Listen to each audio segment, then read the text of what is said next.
You are looking at Julian's pronunciation guide, where we look at how to pronounce better some of the most mispronounced words in the world, like this other curious word. But how do you say what you're looking for today?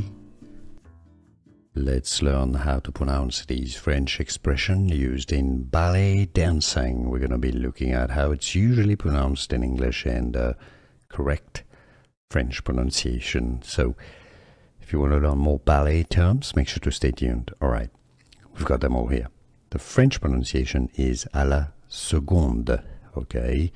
In English, it's generally pronounced as à la seconde, seconde with a k and hard C sound. Now, for some reason, it's unknown exactly why, but the C to seconde is pronounced like a G, hard G, seconde, okay?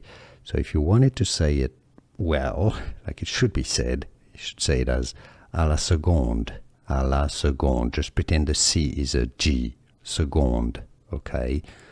Now in English, most people say it as à la seconde, so if you want to pronounce it that way, that's also correct and fine. À la seconde or à la seconde. French pronunciation is definitely à la seconde. Here are more videos on how to pronounce more confusing words and names too many mispronounced. Like this video if you found it useful. I appreciate your support. I'll see you soon and thanks for watching.